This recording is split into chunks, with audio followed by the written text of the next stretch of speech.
मामला अल्पसंख्यक का है। किस अल्पसंख्यक समुदाय को प्रभावित करने वाली है यह खबर, तो आइए इसको लेकर समझाते हैं। अगर केंद्र सरकार किसी समुदाय को अल्पसंख्यक घोषित करती है तो क्या अपने आप हर राज्य में उन्हें वही सुविधाएं मिल जाती हैं? क्या सिर्फ अधिसूचना जारी होना काफी है या राज्य स्तर पर अलग प्रक्रिया होती है? और अगर उस प्रक्रिया में देरी हो तो उसका असर किस पर पड़ता है? स्वागत है आपका मैं वहीं खबर नई के एक नए एपिसोड में। मैं शशि भूषण। बिहार विधानसभा के अंदर इससे जुड़ा एक अहम सवाल उठने वाला है। सवाल है कि क्या बिहार में सिख समुदाय को अल्पसंख्यक प्रमाण पत्र जारी किया जा रहा है और क्या उन्हें सभी योजनाओं का लाभ मिल रहा है? यह प्रश्न 5 विधायकों की ओर से दिया गया है। रत्नेश कुमार, संजीव चौरसिया और 3 अन्य विधायक इसका जवाब मांग रहे हैं और इसका जवाब बिहार सरकार के अल्पसंख्यक कल्याण मंत्री देंगे।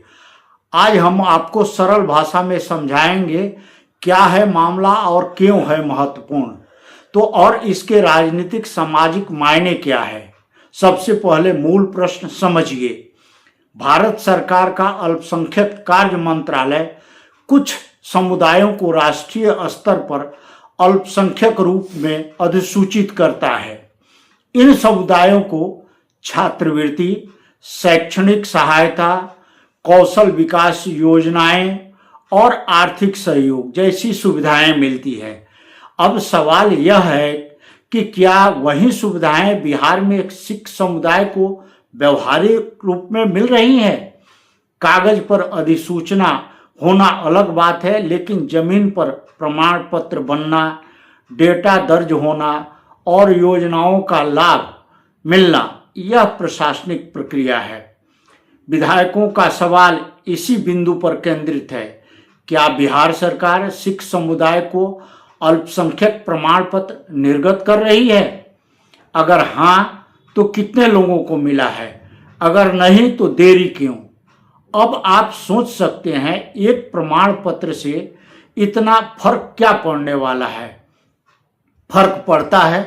अल्पसंख्यक प्रमाण पत्र सिर्फ एक कागज नहीं, यह जुड़ा होता है प्री मैट्रिक, पोस्ट मैट्रिक छात्रवृत्ति से, प्रोफेशनल कोर्स की सहायता से, स्वरोजगार योजनाओं से, राज्य की विशेष विकास योजनाओं से और कई बार तो यह कॉलेज एडमिशन, आर्थिक सहायता और सरकारी योजनाओं में प्राथमिकता भी इसी दस्तावेज पर निर्भर करती है।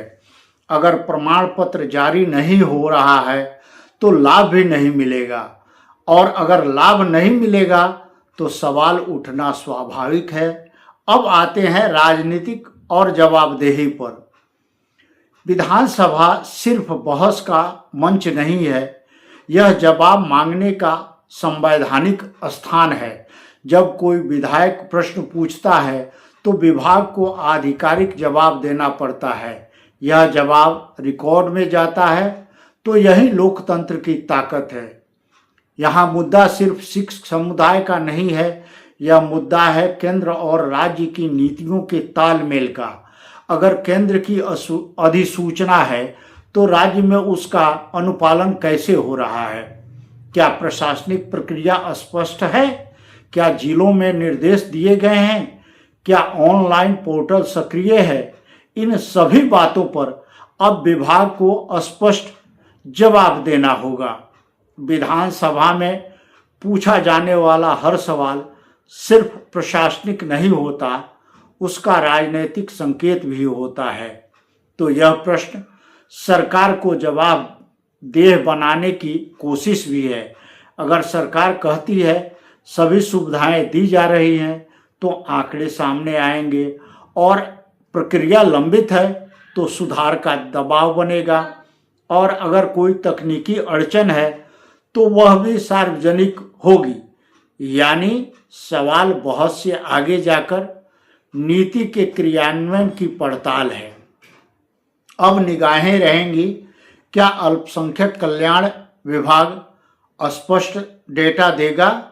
क्या यह बताएगा कितने प्रमाण पत्र जारी हुए, कितने आवेदन लंबित हैं? क्या कोई नई अधिसूचना या दिशा निर्देश जारी होंगे? और सबसे महत्वपूर्ण, क्या विधानसभा के बाद जमीन पर बदलाव दिखेगा? लोकतंत्र की खूबसूरती यही है, सवाल पूछे जाते हैं, जवाब दर्ज हो जाते हैं।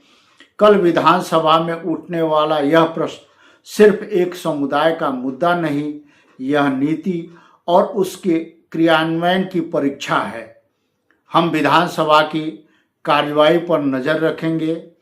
जैसे ही आधिकारिक जवाब सामने आएगा, हम आपको पूरी जानकारी देंगे, तथ्य के साथ, दस्तावेज के साथ। तो बिहार की हर बड़ी खबर, तेज, तथ्यात्मक और जमीन से जुड़ी खबरें, आप मेरे साथ यहाँ तक बने रहें। धन्यवाद, नमस्कार।